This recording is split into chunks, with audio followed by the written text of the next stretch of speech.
एक काम दिया, मैंने आपको काम क्या दिया बच्चे, मैंने कहा कि 25 नंबर को क्या करो, बाइनरी में कन्वर्ट करो। तो कितने लोगों ने कर लिया? अरे वाह, बहुत बढ़िया, वेरी गुड। तुम्हारा नहीं हुआ? हेलो, नहीं हुआ? क्यों? एक बात जान लेना, सुनो, ध्यान से सुनो। कभी कभी क्या होता है ना कि हम सीखने के लिए तैयार नहीं होते हैं। बस आप नीचे कर लीजिए। हम सीखने के लिए तैयार ही नहीं है। मास्टर कुछ भी अच्छा सिखाए, बुरा सिखाए, हम तो सीखेंगे ही नहीं। क्या करोगे बताओ? नहीं सीखेंगे, क्या करोगे? तो ऐसे में कोई कुछ नहीं कर सकता। लेकिन कोई भी नया कॉन्सेप्ट हो, कोई नया चैप्टर हो, कोई नया टॉपिक हो, कुछ भी हो, जब भी कोई टीचर आपको सिखाना चाहे, चाहे आपके स्कूल में हो, चाहे आपकी कोचिंग में हो, आप पूरा जी जान लगा के उसको सीखो, क्योंकि वो चीज आपके लिए बिल्कुल नई है। और नई चीजें इतना तेज समझ में आती है जिसका कोई जवाब नहीं है। लेकिन हाँ, ये है कि अगर उस पर आप दिमाग लगा लो। यही चीजें जो मैं आपको सिखा रहा हूं बच्चे, यही चीज जब आप हायर क्लासेस में जाते हो ना, हायर क्लासेस का मतलब सीधे क्लास 12th में भी आपको मिले, नहीं तो इसके बाद भी जब आप बीएससी बीटेक करने जाते हो तब आपको बाइनरी नंबर सिखाया जाता है, और वहां पे भी लोग कर नहीं पाते। उसे कह दो कि नॉर्मल डेसिमल नंबर सिस्टम को बाइनरी नंबर सिस्टम में कन्वर्ट कर दो, नहीं कर पाते, इसलिए क्योंकि वो सीखने के लिए तैयार ही नहीं है। तो क्या आपको ये बात समझ में आई है? पक्का? देखो, ऐसा नहीं कि नवोदय के सिलेबस में नहीं है, लेकिन अब स्थानीय मान पढ़ाने का ये मतलब हुआ कि हम तुम्हें सारी जानकारी दें, कहीं से भी आप अंधकार में ना रहें। बात समझ में आ रही है? तो कितने लोग कर डाले हैं 25 को? बहुत अच्छे। पीछे से हाँ, रेहान आप बताइए तो क्या क्या आया है आपका आंसर? 25 को जब आपने बाइनरी में कन्वर्ट किया, बाइनरी में, तो कितना आया है? बोलिए, कितना आया है? कितना आया है? हाँ तो बता भाई, सबसे छोटा बच्चा, हाँ बोल। 1 1 0 0 1।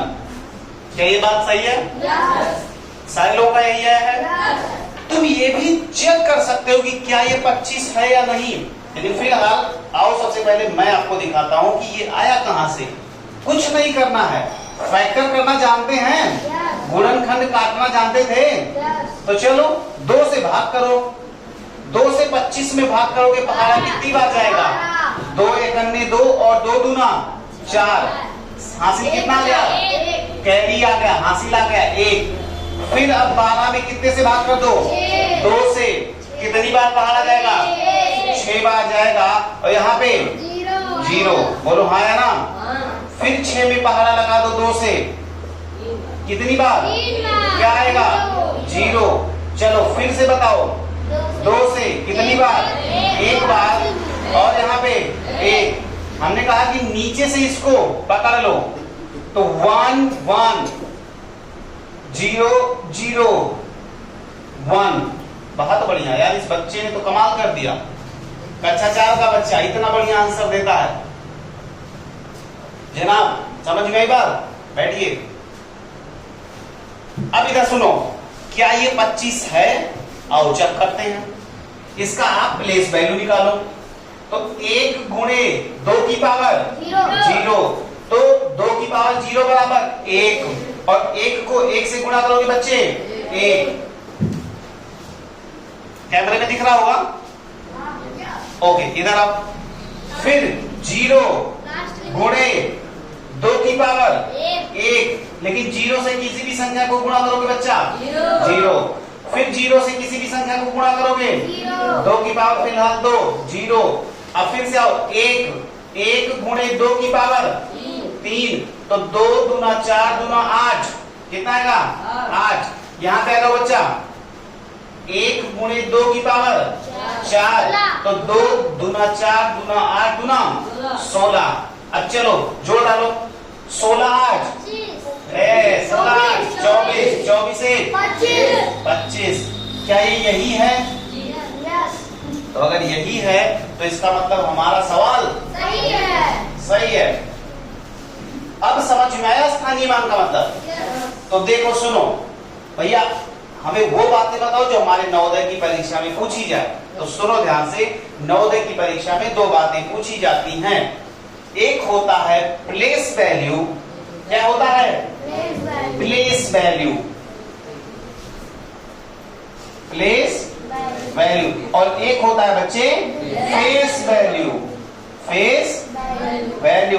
भैया प्लेस वैल्यू का मतलब क्या होता है? भैया प्लेस वैल्यू का मतलब होता है स्थानीय मान।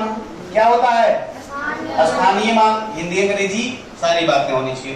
फेस वैल्यू का क्या मतलब होता है? जातीय मान कहते हैं इसको बच्चे। क्या कहते हैं? जातीय मान।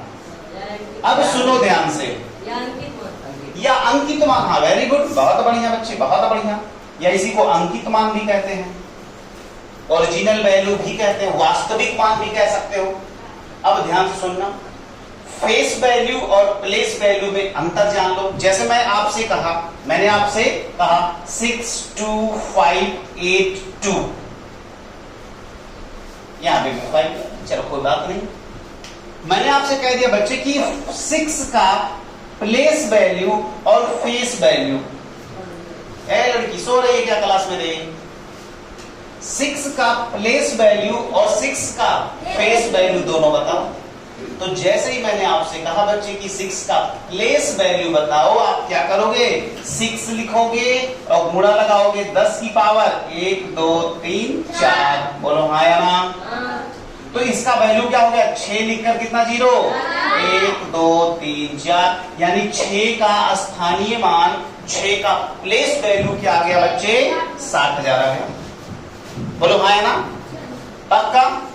लेकिन यहीं पे अगर मैं ये पूछूं कि 6 की फेस वैल्यू क्या होगी, 6 का जातीय मान क्या होगा, या 6 का अंकित मान क्या होगा, तो वो 6 ही होगा। क्या होगा? 6 ही होगा।